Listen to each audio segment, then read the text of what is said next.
Vijayanagar blackmail कांड को लेकर ब्यावर शहर बंद रहा सफल। व्यापारिक संगठन और सर्व हिंदू समाज की ओर से निकाला गया जुलूस। जिला कलेक्टर को राष्ट्रपति प्रधानमंत्री के नाम सौंपा गया ज्ञापन में मामले की सीबीआई जांच के साथ ही आरोपियों को फांसी देने की रखी मांग। जिला कलेक्टर ने किया आश्वस्त, मामले में होगी उचित कार्रवाई। अब तक 11 संयुक्त लोगों को किया गया है गिरफ्तार। दस्तावेजों की जांच के बाद होगी मामले में अग्रिम कार्रवाई। किसी भी आरोपी को नहीं बख्शा जाएगा। सनातन धर्म ब्यावर की ओर से आज ये जो विजयनगर कांड हुआ है, इसके संदर्भ में आज हमने एकत्रित होकर और सामूहिक रूप से हमने ज्ञापन श्रीमान जिलाधीश महोदय को दिया है। और इस हेतु आज सर्वसम्मति से पूरे व्यापार मंडल ने एक राय होकर पूरे ब्यावर शहर के जितने भी व्यापारी हैं उन्होंने पूर्ण रूप से व्यापार को बंद रखा और पूर्ण रूप से योगदान दिया। शहर के प्रत्येक व्यक्ति ने अपना जो योगदान है और इस बारे में इस कांड की पूर्ण भर्त्सना की है। अपनी अपनी ओर से जो भी योगदान हो, किसी ने बंद करके, किसी ने किसी रूप में, और पब्लिक ने एकत्रित होकर और ज्ञापन दिया। इस ज्ञापन में भी अच्छी खासी संख्या हमारी मातृशक्ति की, हमारी शहर की जनता की, हमारी शहर के लोगों की रही। और हमारी मांग ये रही कि विजयनगर प्रकरण में जो दोषी हैं उन दोषियों के खिलाफ में जो है कड़ी से कड़ी कार्रवाई हो, उनकी परतें खुले और उनकी तह तक जाया जाए कि ये शुरुआत कहाँ से हो रही है, ताकि भविष्य में इस कांड की पुनरावृत्ति नहीं हो। मेरा नाम एडवोकेट विजय पारिक, पूर्व बार सेक्रेटरी, राजस्थान ब्राह्मण महासभा अध्यक्ष। सभी अपने दायित्व को निभाए, सभी भाई जो विजयनगर के अंदर हिंदू समाज की नाबालिग लड़कियों के साथ कट्टरपंथी तत्वों द्वारा जो यौन शोषण कर ब्लैकमेलिंग कांड और उनका धर्म प्रतिबंध की कार्रवाई जो की जा रही है, उसके विरोध के अंदर सर्व समाज ब्यावर के लोगों ने ब्यावर को बंद रखकर और आज श्रीमान राज्यपाल महोदय और श्रीमान मुख्यमंत्री महोदय के नाम एक ज्ञापन जिला कलेक्टर को सौंपकर मांग की है कि शीघ्र से शीघ्र सरकार इसको जो ब्लैकमेल कांड के आरोपी है उनको गिरफ्तार करके उनको कोर्ट में पेश करके उनको सज़ा दिलाए। और सज़ा ऐसी वैसी नहीं चाहिए, हमें इन अपराधियों के खिलाफ सज़ा फांसी चाहिए। उसके साथ साथ इन लोगों के जो बुलडोजर भी कार्रवाई होनी चाहिए, जैसे दूसरे राज्य में सरकारें जो कर रही है उसी तरह यहाँ इनके जो अवैध मकान बने हुए हैं उनको गिराना चाहिए। साथ के साथ इनके पास प्रलोभन के लिए कहाँ से पैसा आ रहा है, 10 लाख 20 लाख की जो बात चल रही है, इनके जो सोर्स है, इनके जो आका है और इनके सब को भी तुरंत प्रभाव से गिरफ्तार करना चाहिए और उच्च स्तरीय जांच करनी चाहिए। उस मांग के अंदर हमने ये कहा है कि इस मामले की संपूर्ण जांच सीबीआई को सौंपकर और उच्च स्तरीय भी जांच करनी चाहिए। उसके साथ साथ जो अजमेर ब्लैकमेल कांड जो हुआ था उसी की भांति ये भी ब्लैकमेल कांड इसी तरह हुआ है। अगर अजमेर ब्लैकमेल कांड के आरोपियों को सही समय पर सज़ा मिल जाती तो शायद ये कांड करने की हिम्मत इन लोगों की नहीं होती।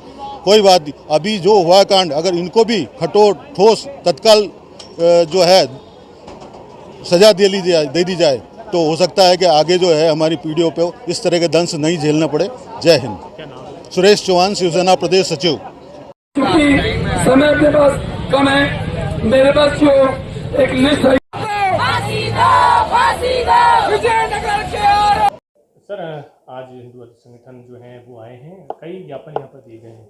आपने आश्वासन दिया है, किस तरह का आश्वासन रहेगा और क्या कार्रवाई आगामी दिनों में हुई है और अब क्या होने वाली है? देखिए, जो भी घटना हुई बहुत अशोभनीय है, चिंताजनक है और जितनी निंदा की जाए उतना कम है। प्रशासन पूरी और पुलिस दोनों जब से ये घटना हुई है उसके 24 घंटे के अंदर 7 आदमियों को अरेस्ट कर लिया था। अभी हमने टोटल 11 आदमी अरेस्ट किए हैं और जो भी उनके साथी हैं उनको भी हम अरेस्ट करेंगे। इसमें से जो भी दोषी है कोई बचेगा नहीं, कड़ी से कड़ी कार्रवाई होगी। और इस तरह के पुख्ता इंतजाम किए जा रहे हैं कि ब्यावर ज़िले के अंदर कहीं भी इस प्रकार की घटना ना हो।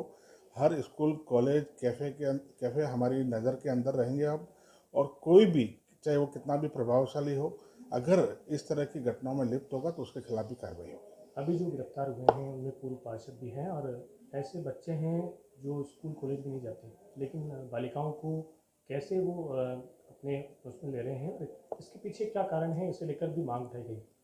देखिए, सभी मतलब जो नहीं ब्यावर नहीं बल्कि सभी परिवारजन से ये अपील करना चाहता हूँ कि थोड़ा सा बच्चों पर भी ध्यान रखिए। अगर वो लगातार मोबाइल पर बात कर रहे हैं तो किससे कर रहे हैं, कहाँ कर रहे हैं, इसका थोड़ा रखें। क्योंकि अगर हम सड़क पर जाते हैं हम बिल्कुल सही चल रहे हैं, लेकिन सामने वाला आके हमें टक्कर मार सकता है। तो थोड़ा सा हम भी सावधान रहें। और रही बात हमारी प्रशासन और पुलिस की, तो आप बिल्कुल बेफिक्र रहें। ऐसी कार्रवाई होगी और ऐसा संदेश जाएगा कि ब्यावर क्या कहीं दूसरे जिले में भी इस प्रकार की कोई घटना ना हो। सर, नगर पालिका की ओर से भी नोटिस जारी किए गए थे, उसके बाद कार्रवाई नामा अगर कोई अतिक्रमण किया है तो उसको विधि अनुसार ही हम कार्रवाई करेंगे। और अतिक्रमण 100%, मैंने तो पहले भी कहा है, ब्यावर में अगर कोई सरकारी भूमि पे अतिक्रमण है तो वो 100% हटेगा। और जिसने भी किया है, चाहे अभी आपने बहुत सारी कार्रवाइयाँ देखी भी होगी, और वहाँ भी अगर उनका है तो हम अतिक्रमण हटा देंगे। लेकिन ये है कि जो नोटिस विधि अनुसार देना पड़ता है वो नोटिस दे के हम उस अतिक्रमण को भी हटा देंगे। आरोपियों पर विजयनगर में कार्रवाई हो। अतिक्रमण कब्रिस्तान का था, उसको आइडेंटिफाई कर लिया, चिन्ह भी, लेकिन उसको सीज किया गया। जो बाहर गेट वगैरह लगाए थे उनको डेमोलिश नहीं किया गया। अतिक्रमण सरकारी भूमि पे एक भी नहीं रहेगा। हमारे पूरे प्रयास हैं। आपने बड़ी बड़ी अतिक्रमण की हटाने की घटनाएं अभी पिछले दिनों में देखी भी होगी।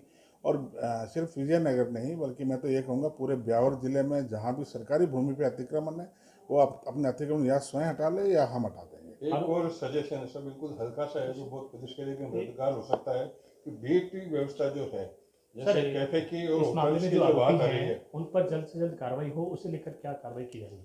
भाई, उन जो भी दोषी है या उनके सपोर्टिंग है, सबको अरेस्ट कर लिया गया है, जांच के दायरे में है।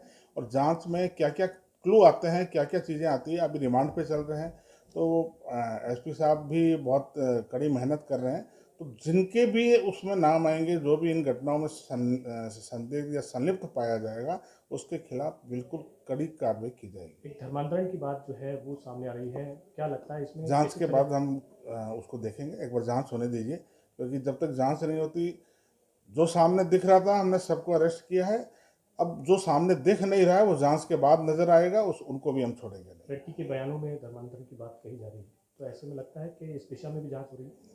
हर पहलू पे जांच कर रहे हैं हम। अगर उनको किसी ने हेल्प की है, अगर उसको किसी ने थोड़ी सी भी हेल्प किया, हम उसको भी नहीं छोड़ेंगे।